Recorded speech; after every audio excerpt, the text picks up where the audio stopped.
visionary, revolutionary. I'm a visionary, revolutionary. What's going on, everyone? Welcome back to another episode of the D&B podcast. I'm your host, Camilio Salamander, and I got my stupendous co-host, KB the Mark. Cause I'm a fucking mark for this shit. Man, today we got episode 64. Episode 64, we pretty much halfway there to that episode 69. And I'm pretty much still don't know what we're gonna do for that episode. If I'm being honest, I think I have a suggestion. What's that? I think we should spend episode 69 talking about how great Toxic Attraction was. I mean, it still is great. I mean, yeah, but they're about to get caught up. Mandy Rose is about to lose the title. I don't think Gigi Dolan and JC Jane are winning it back in next week.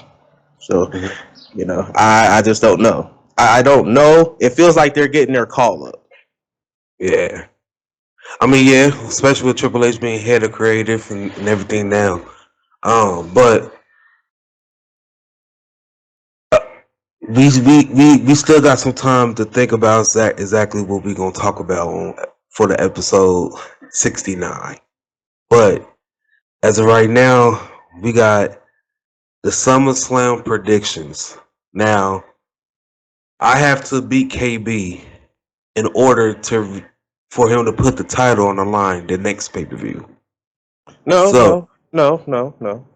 Get it right. I respect you as my co-host, so get it right. I'm putting the belt on the line.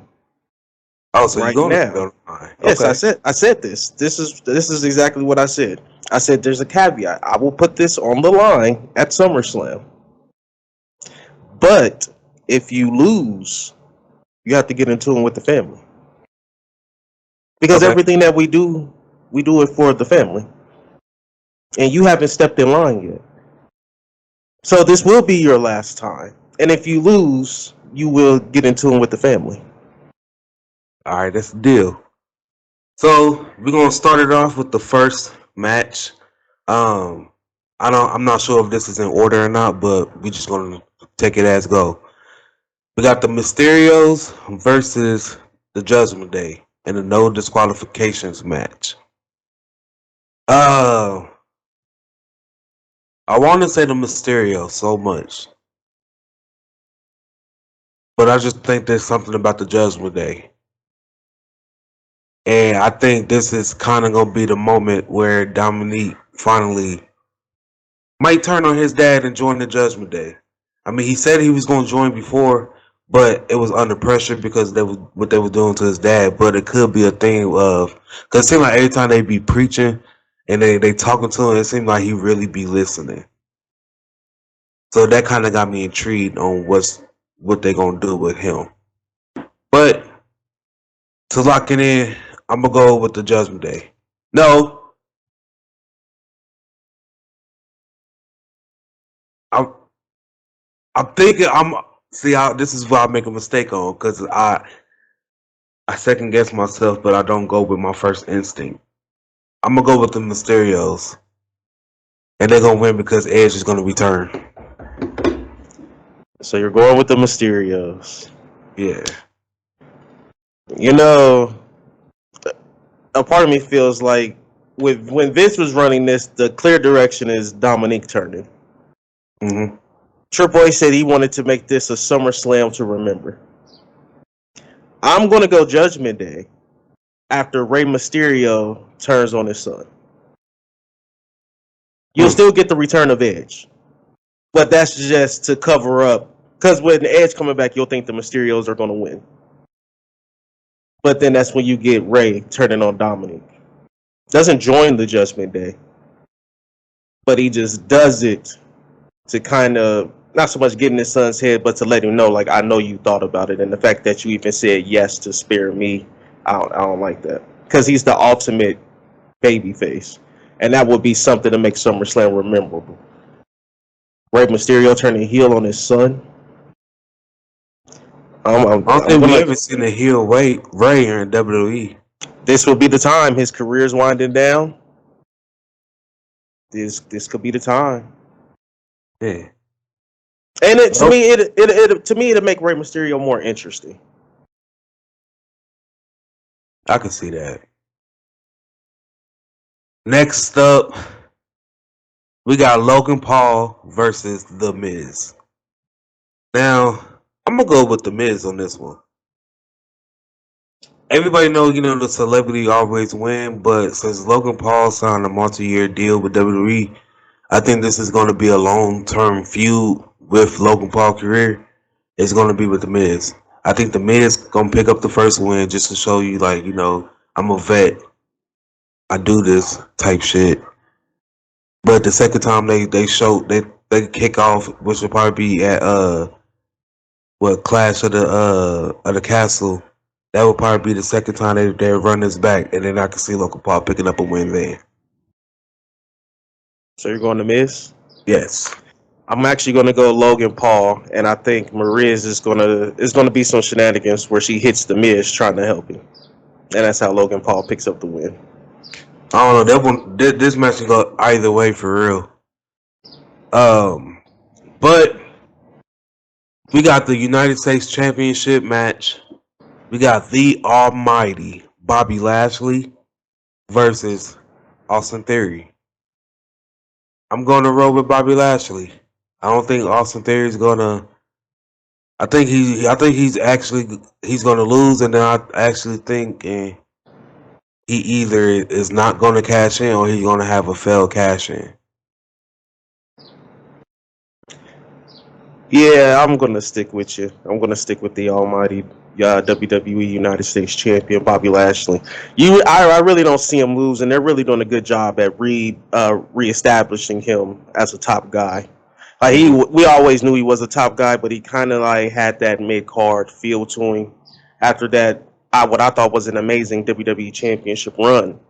Yeah. Uh, he just felt like he wasn't in his right place, and now that he's got some gold back around him, I think with Triple H running it, you're really going to see that run that he had with the WWE Championship with the United States Championship really has some prestige back.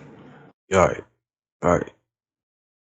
We got the undisputed WWE Tag Team Championships. We got the Usos versus the Street Profits, with a special guest referee being Double J, Jeff Jarrett.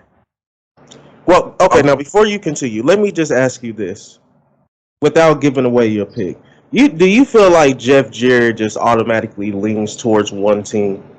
Like, because of what his career has been, you kind of get the feeling like we know where this is going to go. Yeah. Okay. The only reason why they put him in there because they in Nashville. That's it. Right. That's the whole reason. But I really want the Street Profits to win. I believe if the Street Profits don't win, they're gonna break them up. So this is a must win for the Street Profits. But I'm gonna go with the obvious. I'm gonna go with the Usos retaining. This would be one of the matches to where if WWE wanted to, they could have so much fun with this. Instead of just having some shenanigans, like Roman Reigns just comes down and evens the playing field. Mm-hmm. Like, not just saying he stands there outside and watches the match, but when Jeff Jarrett is about to do anything that looks like the Street Profits are about to walk out of here, you just hit the Tribal Chiefs music, but he comes from behind and screws it over. And then, of course, that's how the Usos retain.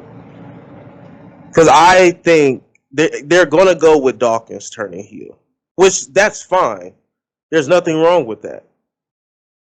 But I think there would be something better to the story with Montez Ford turning on Angelo Dawkins. Do you think when they lose, do you think they break them up right then and there? Because the last at Money in the Bank after the match, they kind of gave it thinking like it could happen. I think it's gonna be something similar like that. Like the match is over, the Usos go up the aisle, the ramp and stuff, and then they stood in the ring and the camera focused on them a little bit longer. And then I think that's what is going to happen. See, I don't know. I'm sitting here just thinking about it, and it's hard though because if where me and you differ on the destruction story of the tribal chief is, you think that it should happen over time, which is a great story. But if I'm thinking about just an overall earthquake, seismic effect through WWE and the wrestling world, it would be for that entire empire to fall in one night. Mm-hmm.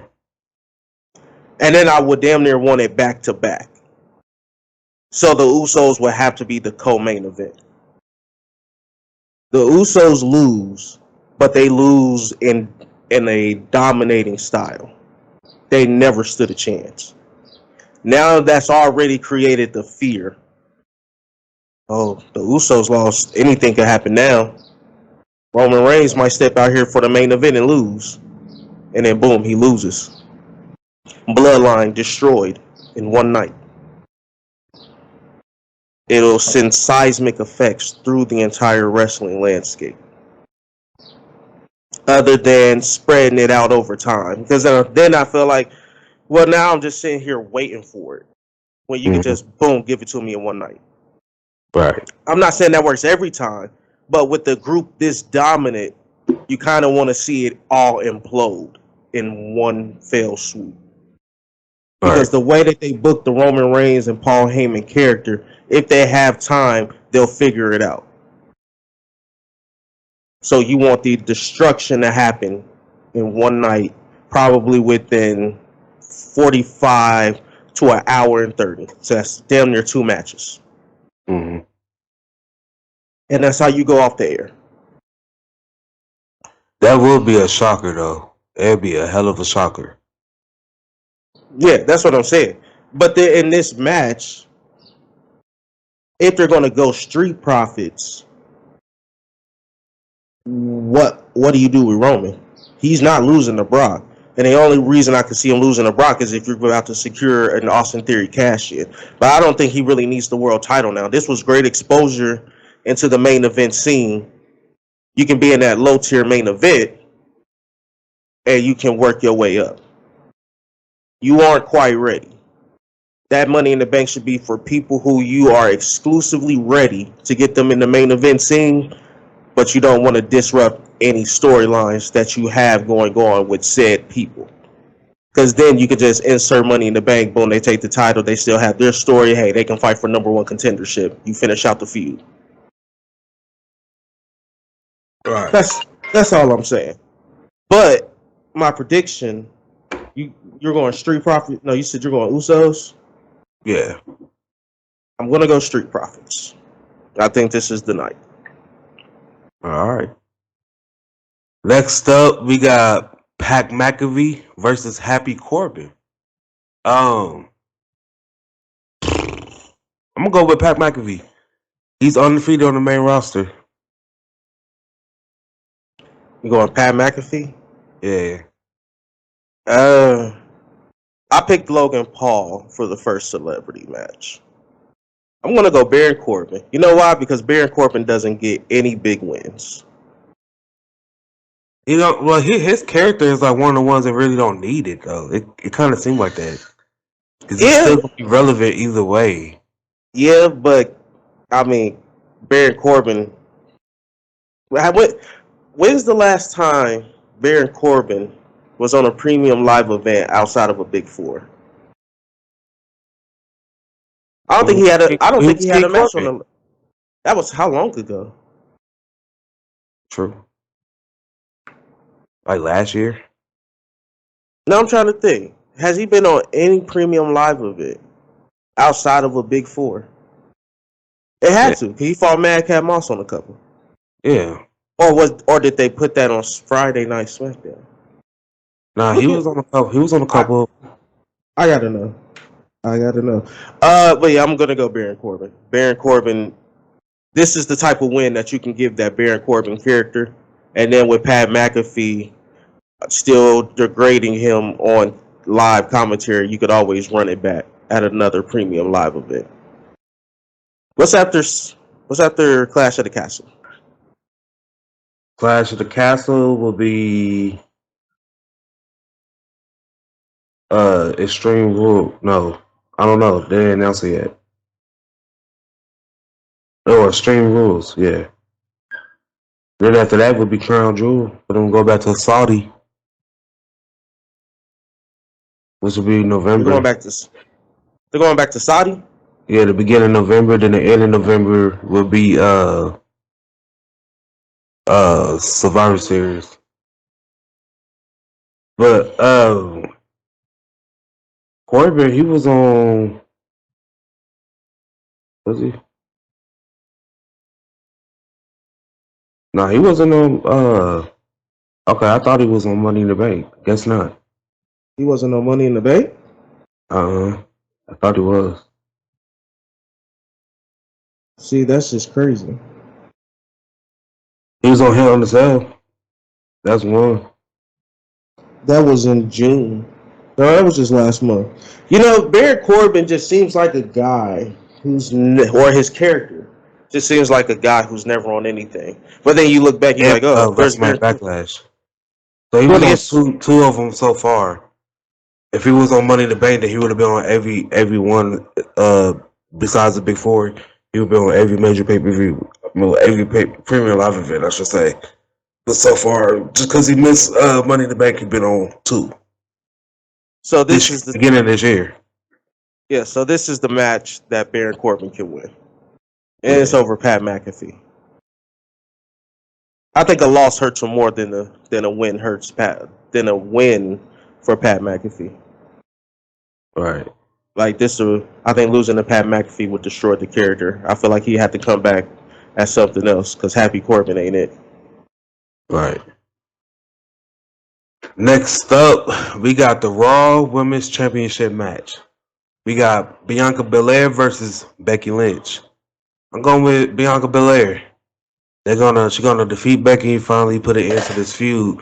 And hopefully with the lines of Triple H being head of creative, we will see her face other people and we will start seeing more women get pushed and start seeing that NXT women's style that he was bringing on NXT to the fucking main roster now. It's about time.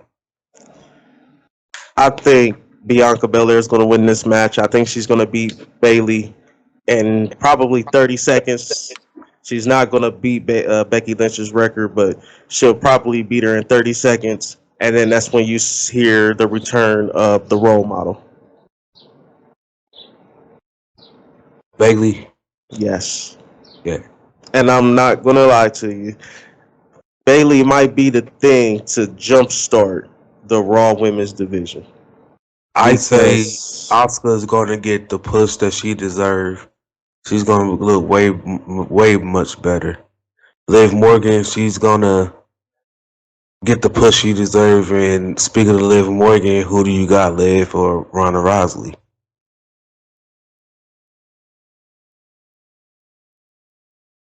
I don't know. I'm going with Liv. I mean, you hear when she come out the crowd, man. When they put this title on her, it was all reported that she was going to be a transitional champion. Like they put it on her just so Charlotte could come back, so they could put the belt back on Charlotte. But now I'm thinking when they hearing the crowds and seeing that her merchandise is top selling, they like, oh whoa, let's rethink this now. Do we really want to do this? Let's let her have this reign for a little bit longer. You just never know, man. I think she really changed the landscape right now. She changed their minds. And if she wins tonight, if she wins tomorrow, then we know for a fact it worked. That's what it is. Like she's gonna have a good title reign, and it's gonna be longer than 90 days. I'm stuck in the air because I do feel like with the changes, they're going to give her a chance. But then I'm like, is she really the superstar? Is she going to be able to carry the SmackDown women's division by herself? Because you're asking her If you're asking a lot of Liv Morgan to be your division's champion, because what you're essentially asking is, I need you to go out there, put the women's division on your back, have great matches every week. It doesn't matter the circumstances. Not only that, you also have to elevate the women's division and elevate whoever you're in the ring with as well to your level. Yeah, it shows that it's a new age. It's a new time, new era for women wrestling. You ain't seeing the same women over and over. You know, me and you differ on this too. Because she should be a two-time women's champion. And you just refuse to acknowledge the fuck up that WWE did when they did not allow her to beat Becky Lynch not once, but twice. You had 2 times to make Liv Morgan a star. Honestly, you had 3, because we can go back to 2016 when she started to break out against Charlotte. And Charlotte was the SmackDown Women's Champion then. You didn't want to elevate her then either. That was 3 chances to make Liv Morgan a star, but yet you want me to believe, oh, because she won some Money in the Bank contract and cashed in on a hobbled Ronda, that's going to make me believe. No, you had the Liv Morgan story 3 times. You had it there on the come up. Young star, can talk, got it all, can go in the ring, Liv Morgan is the Russell Westbrook of WWE. She gives you 110% every fucking time. That's why she deserved to be where she at right now. Oh yeah, let's just put you in there because you win Money in the Bank. No, you had it 3 times where she was up and coming. The fans were ready to coordinate her as the next women's champion. And you fucked it up 3 times. They did. 3 fucking times. But for the last man standing match, I'm sorry, I didn't make my selection. I'm gonna go Ronda. all right. For the last man standing match, who do you got? It's hard. It's not.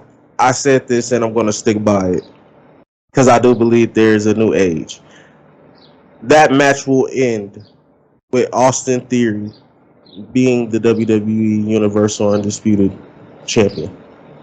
He will cash in Money in the Bank when the referee is counting, and the referee will still count it as a last man standing match. It's just a triple threat last man standing match.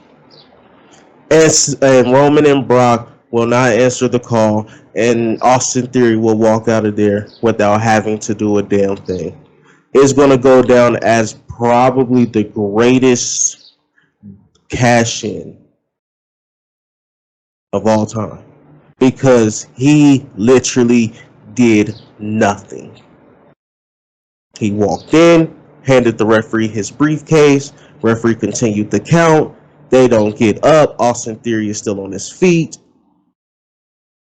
And he walks out without having to do a damn thing. And you're going to get that Paul Heyman look. Shocked as fuck. Because the tribal chief lost and didn't even get a chance. It's going to be an iconic image. How long will he hold it before Roman get it back? Roman won't get it back. Austin Theory's going to go to...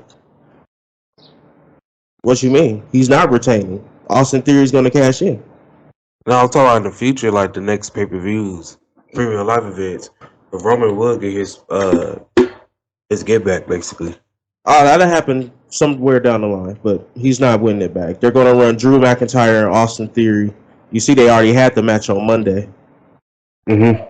They're going to run Drew McIntyre versus Austin Theory because they don't want Roman to lose. But they don't want Roman to have to take any type of pinfall. Okay. So having him get cashed in like that is the best way to take the belt off of him. And he doesn't look weak because he was just in a fight with Brock Lesnar. That arrogant piece of shit, Austin Theory, whose daddy's not in control, just did the smartest thing with the Money in the Bank briefcase. I'm still gonna rock with the tribal chief, Roman Reigns. But for a bonus, this is gonna be worth 4 points. If Seth Rollins' match is on SummerSlam, who will be his mystery opponent? You can guess the mystery opponent. 4 points. I know who mine is.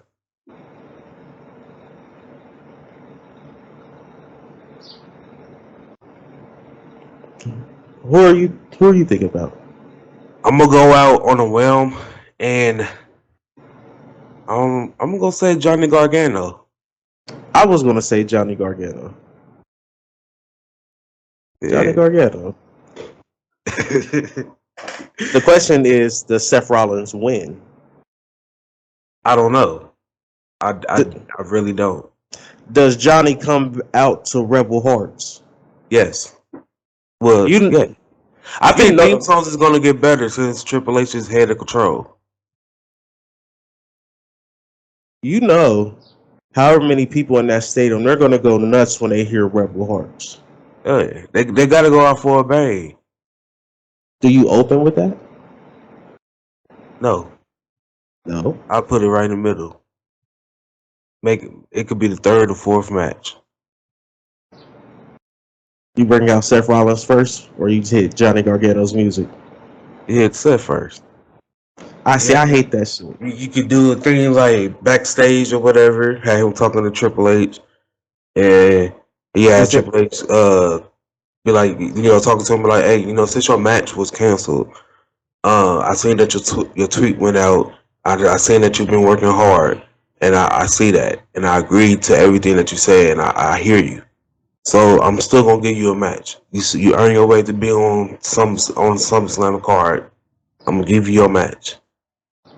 Then he gonna ask who I'm facing. He be like, you'll see in a few, and then uh, like another match may go, and then the match after that would be the Seth match. We hear him come because he gotta get his gear.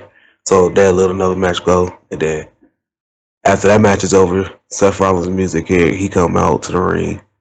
Same thing like WrestleMania, like he was like, come on, like all that, and then Rebel Hearts hit. They do the same shit that they did at WrestleMania. Just add a backstage promo that lead into the match, and then everything else can still play out. But if you could have Seth go over and just tell the story of Johnny Gargano, make so like even though he lost, he don't look weak because he put on a hell of a fight. you know, I freaked the fuck out once I saw Cody. I don't know what the fuck I'll do if I hear Rebel Hearts. What if it's MJF? Now that would be a great match. Yeah. Wouldn't be surprised. Hey, actually, if he pulled that off, that would let me know that a Super Show is on the way.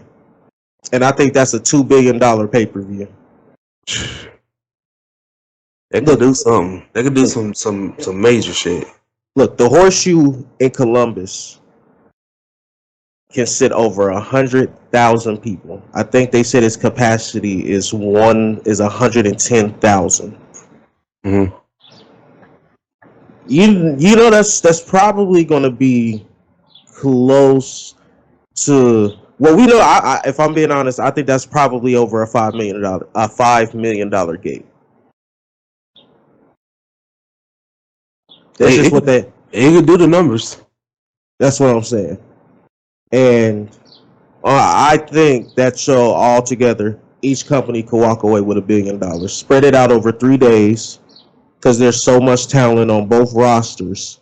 Because the thing is, if you do it in one night, then it's going to look like the Forbidden Door, where you just jam pack like 14 matches into a stacked card. So we'll break it start on up. Friday since it's 3 days. Friday, Yep. Saturday, Sunday. Yep. Yep, and some superstars will be pulling double duty because we won certain I was just matches. saying, do SmackDown, like, how do you air SmackDown then? You don't air SmackDown. Now, you gonna have to. Fox gonna want that shit. Oh, it'll just be pre-recorded then. Just pre-recorded the week before the pay-per-view. Alright. So, boom, you do that. But yeah, some superstars are working overtime, sometimes triple. Because I know if I was booking it, I'm like, Kenny, there are so many matches that I need you in. So you got to be cool. Same thing with Mox. So I'm like, Mox, you got a Shield reunion. I'm not going to tell you who you're going against, but you got a Shield reunion. Maybe like the Death Triangle. That'll be a good one. Mm. But you know, there are just so many matches, you have to spread it out. But the question is, when you do your main events, you literally have to go from great to oh my god to what the fuck. Yeah. So you got 3 days, but that third pay-per-view or that last day's main event has to be bonkers. Right. And you have to basically you have to go off the show wanting to see what the fuck is gonna happen on Monday Night Raw. Is that just the end of it, or are they gonna? We know they're gonna address it, but is it somebody from AEW coming over? Is it still going on? Right. Then you can just get to trading superstars back and forth, but they're still on their deals. These companies could work together and really take over the landscape of wrestling. I believe if they collab, man, it'd be a different time of wrestling. All of these companies can bring in the most money they ever saw. That's what I believe, because now it's a new age in wrestling. Like the wrestling fan understands the difference between, you know, they understand professional wrestling, so they understand how shit works. So they would be more willing and open to see cross promotion shit happens. But guys, y'all go ahead and let us know y'all predictions for SummerSlam. Let us know what y'all think about our predictions. Let us know who won and stuff. But I'm Camilio Salamander. It's KB the Mark. Simply, we some fucking marks that love sports entertainment, and let's hope I win so I ain't gotta walk with the family. Because Salamander, everything that we do it for the what? Do it for the family. There you go. I started with nothing and came out a king. I've been the one that's been ballin' for rings. It's been me and my team and we chasing the green. My team be the shit, we ain't ballin' for free. My team be the shit, we ain't ballin' for free.